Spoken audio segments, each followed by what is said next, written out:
When you start a business, it seems like there are only two paths. If you don't have big ambitions, you stay to develop locally and direct all your resources to make the best product in your region. But if you have ambitions to conquer the world, then the choice remains to scale through franchising or investments.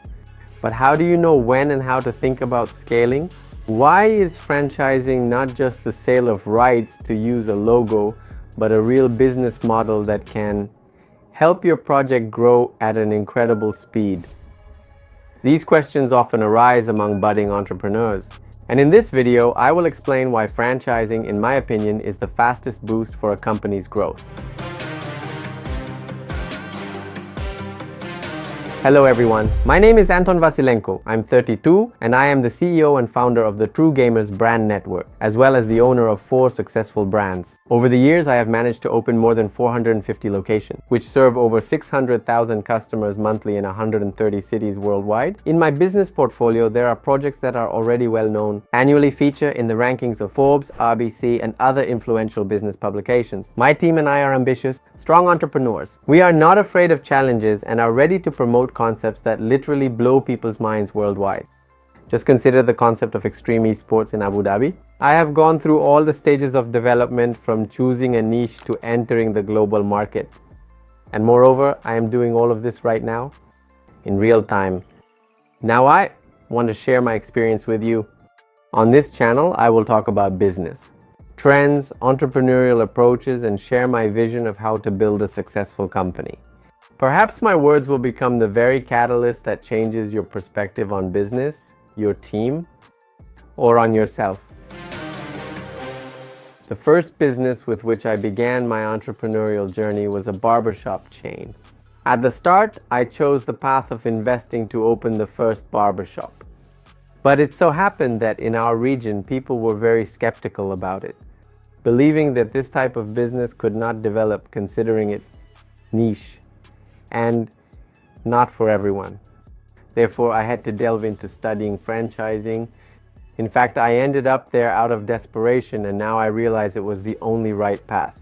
During this time, I gained a large number of like-minded people throughout the region who, just like me, enthusiastically began to develop this brand, which in 10 years became one of the most recognizable in the industry. So why is franchising so important for speed? Because it allows you to achieve maximum efficiency in market penetration. When your product is in demand and you have ambitions to scale the business, you need to capture as much market share as possible. This is task number 1. And believe me, this path will not be easy. Competitors, haters, and attempts to take over your business are part of the inevitability of this game. That's why franchising is one of the most effective tools for rapid growth or disruption in this industry. What should be considered? Franchising is not just a way to sell rights to use a brand. It is a model of knowledge transfer. This means that the franchisee, being fully immersed in your business, will work with full dedication. Their success will depend on their responsibility and involvement. And this can significantly accelerate your growth. But don't think about a franchisee opening just one location. This is very important. You should have several successful points.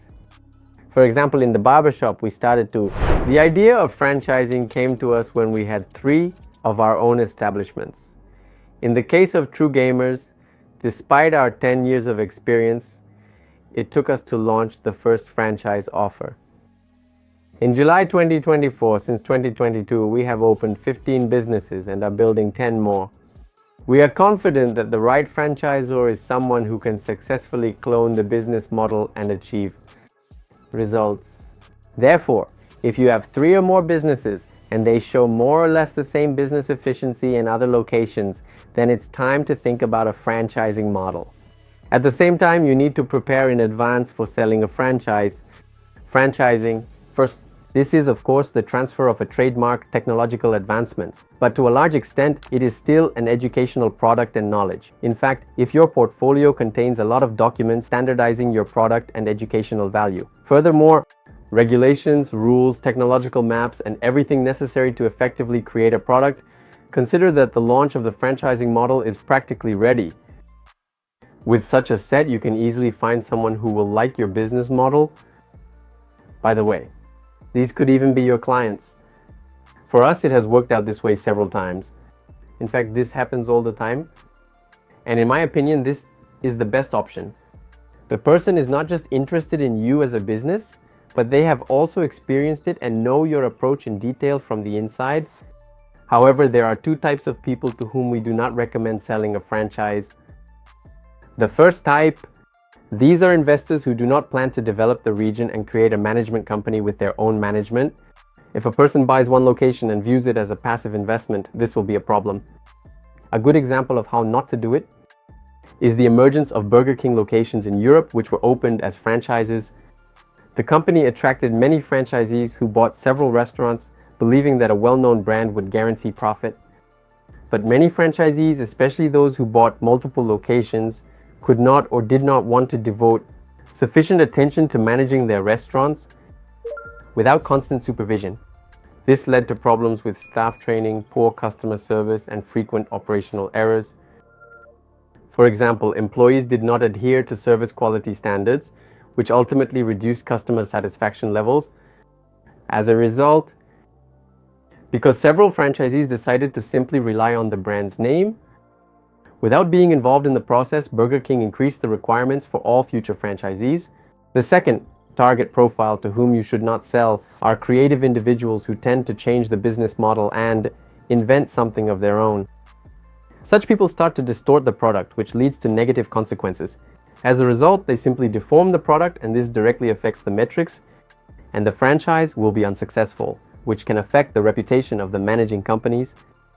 A good example, why shouldn't you experiment locally? It's the appearance of McDonald's in India.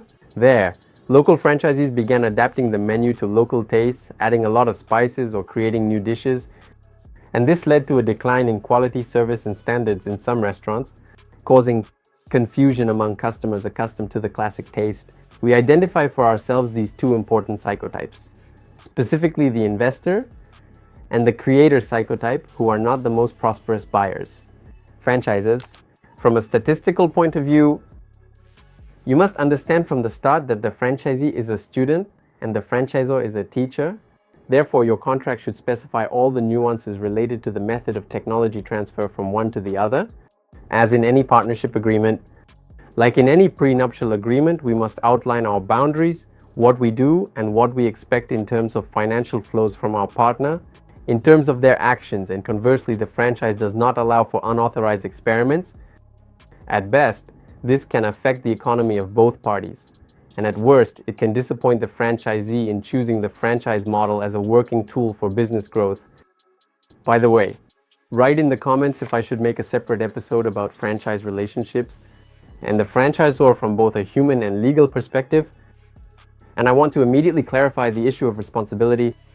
If the franchise launch fails, there is a myth that the franchise didn't work, meaning it's entirely the responsibility of the management company and its business model. But here, it's important to clearly distinguish whether it's a failure of the brand or a specific location. If the brand itself failed as an entity, meaning the holding itself went bankrupt, as happened, for example, with TGI Fridays, this is largely the responsibility of the management company and to a lesser extent the partners who followed it. But if we are talking about a specific branch that failed, then here, to a greater extent, it is the responsibility of the businessman who incorrectly analyzed the community's needs in a specific region, city, or even street. He took on the responsibility to invest in the franchise, choosing a specific brand, bringing it to market, and implementing it. He oversaw this business, he hired people, and he monitored the results of his activities. And if this algorithm didn't work, then of course, is the responsibility of the businessman who has taken on such risks. And to a lesser extent, this falls on the shoulders of the management company, where statistically a larger volume of its branches are successful. Today, if you look at the statistics of even McDonald's, Starbucks, and other giants with their decades-long stable model worldwide, they also close down. And this is the norm. This can be influenced not only by the actions of the management company or a specific business at a local level, but also external factors that are beyond their control. For example, human migration, mortality in the region, etc. And despite this, knowing that not every franchise, including ours, Other Meat or Chiji cafes, can take off I am absolutely sure that the product that we are now producing, it should be on every corner in any part of the world and become just as commonplace for people as Starbucks. When every person wants to go to a cyber club, rent, power, or just drink coffee, they should immediately think of us and be able to reach the nearest location in just a few minutes. Because of the available power, high-speed internet, and a specific community with certain goals, tasks, and visions for this world. These are the meanings that we embed in True Gamers and TG Cafe. We're not just building a cafe where you can rent computing equipment of any power. We're creating a space that encourages a creative, quality, and beneficial release of dopamine and the search for like-minded individuals. I am sure that this will become a part of the lifestyle of future young generations. That's why we, with our focus, aim to spread this ideology all over the world, and to open as many businesses as possible to show that our concept and our product are unique and incredibly appealing, that currently has no defined competitors. In summary, in my opinion, every business that brings convenience, optimization, or improvement to society should consider moving to a franchising model. This will not only improve the quality of your product, but also enhance your processes. After all, to prepare a business for franchising, for the franchise, we need to conduct an internal audit, bring in automation, and streamline all production processes within the team. The business model of selling franchises isn't just about additional income for the company. It's about the ambitions of its owner and their brand. Ask yourself, to what extent do you want your product to be used by the entire country or even the world? If you are 100% sure, then this is definitely for you. Or if you want to be part of companies that have already earned recognition worldwide. To those giants who have created a well-structured business model, buying a franchise is also a perfect option. Well, the ball's in your court now. I'm looking forward to your questions and comments. Franchise. You might want to share your experience and, of course, subscribe to the channel. This motivates me and the team to dive deeper into our entrepreneurial experience and share more information.